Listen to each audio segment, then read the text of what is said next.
Hi guys, welcome back to Frick Studio. I've got some exciting news for you today. We've raised enough money to buy all the silicone rubber and bandages and pretty much what we need to get started on the casting portion of this project. And we've also locked... How do I work in these conditions? And we've locked in a model. And boy is she gorgeous. Her name's Becca Price. And she's been modeling for years now, and she's got all the skills we need to really bring this to life. With her body language and her poses, I'm sure she'll bring much emotion to this project. So the materials are here now, and I want to talk to you a little bit about how they work. The rubber itself is it comes in two parts. It's got a blue bucket and of rubber and a pink bucket of rubber, and you mix them together and they make purple. And you have 5 minutes after it's mixed to apply. So in this scenario, we'll be painting her her entire body. We'll start with maybe an arm, and then we'll move to the rest of the body. I've designed a really nifty way to do this actually. See, once you paint the rubber on, you have to go back and add a plaster shell. At which point you have to cut off the model afterwards. So what I've designed are some cufflinks, these little pieces that'll make it sort of look like a diving suit. So we'll paint the arm in rubber, and then we'll take some rounded scissors and we'll cut around the wrist here, and then we'll add a disc that's been measured to for her wrist to the mold, and then we'll bring the rubber from this end up the side, and then we'll bring in another disc, and then we'll add the rubber from this half of the mold up that as well. That way, the two halves of the mold are completely detachable, and the discs that we've connected, we can then bolt together in an asymmetrical pattern so that we know that they are rotationally locked. There's no way that we can, when we go to put the mold back together, this will be here, and then, this will be all twisted up and not where it needs to be. So the bolts will help us rotationally lock it so we know that it's right. And then, after we do that, we can seal the edge of that disc with more rubber. That way, when we go to cut it off, we're cutting excess rubber and not the mold rubber itself. It's a way to preserve our materials. Hopefully we'll be able to get a few of these casts out of the same mold, because they're expensive, and yeah. So after that, we'll bring plaster bandages in to do a shell around it, and that'll also connect to the disc. So at the end of it all, you might have to make a seam on the side of the plaster shell, but the silicone will all be intact at the ends of these discs. So we'll have a disc here and a disc further up. We'll do that all over the body. So you can compartmentalize the casting process itself, which is very handy. So let me show you some designs I have here. Once the entire mold and shell have been created, I'll go back and I'll take boat resin and I'll coat it with a brush over the plaster shell so it solidifies and it stays sturdy for a very long time for many castings to come. And then we'll do mold augmentations, which basically, if you wanted a gear coming out of her hip, you would take a mold of that gear and then you would add that mold into the cast of her body by cutting a hole out and adding that mold and adapting the shell. And that's how the molds are put together. And after that, we're ready to pour the molds. But for right now, let's go see Becca so we can get those measurements we need for those discs. Yeah.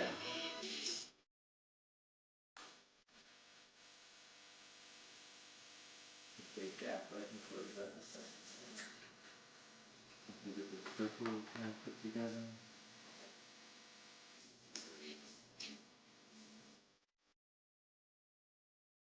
Yeah, but probably do something that comes apart here and here.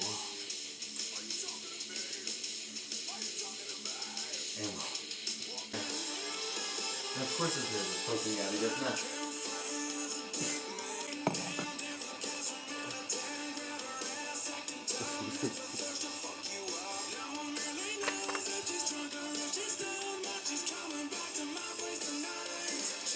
there a resemblance there? Not at all. Nope. I don't know what that person was thinking, but...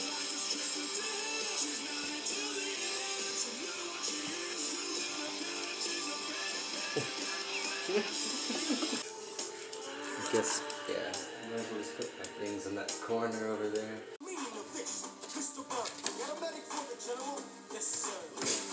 If we do this, we need to make sure that you're in the same pose that you'll be in.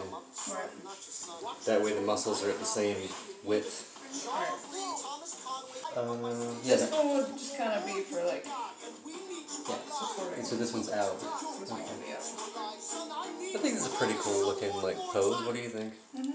Easier. I'm gonna put tape down.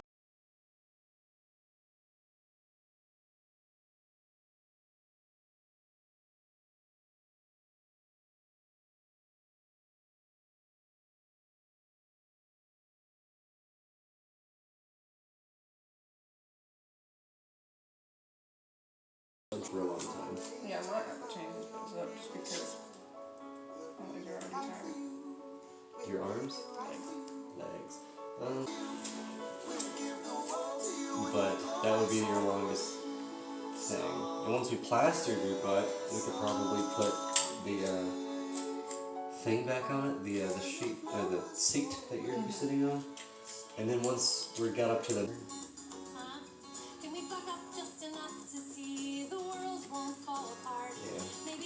but that was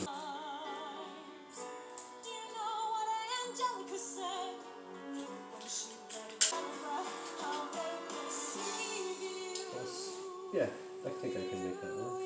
It's not exactly a circle, but that's okay. Yeah, I mean it's gonna suck a little bit, but that's okay. A little loose, I can tighten it up though.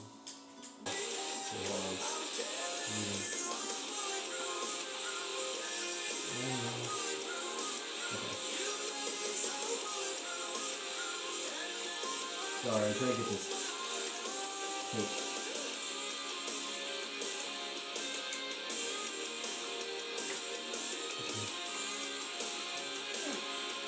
Lined up. Yes.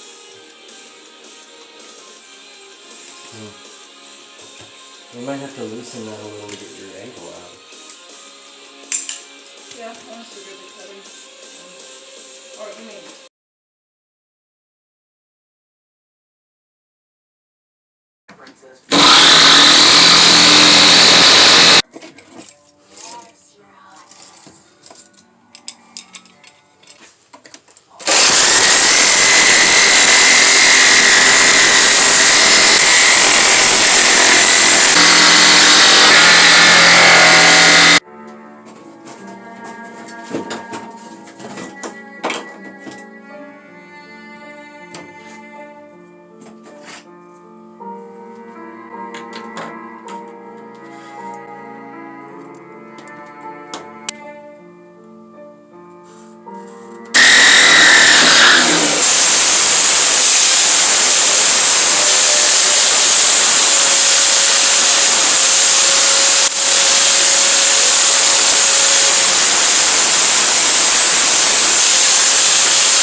Real quick before we go, guys, I did want to mention that Frick Studio does do events, and right now there are 2 events coming up, actually 3, and that I'd like to talk to you guys about. So every 4 months or so I try to do a masquerade, and it's just as cool as it sounds. This one's going to be a lingerie masquerade, and that's going to be on July 9th. At the Radio Room. Starts at 8 p.m., $10 at the door. We have a fantastic DJ named Chris Garrett, and we have fire performance, and we have a DJ, we have a fire performance, and we even have our own little drag show and costume contest, so I'm super excited. It's set to be a wonderful evening of excitement and just sexy awesomeness. I hope that if you live in the Greenville area or reasonably close enough to drive, please do come out and show your support and dance with us. The second event I wanted to talk to you about is the Unknown Market that I host at Studio Unknown every third Saturday of the month, and we were stopped for a while, but now we're starting back up again, starting with June. So please come out and see what we've got. We have vendors from all around the upstate. They come and they sell their wares. Now that might be soap, it might be paintings, it might be a homemade wooden wine opener. You never really know. So please, I just wanted to throw that out there really quick. And I'll catch you guys next time. Thank you so much.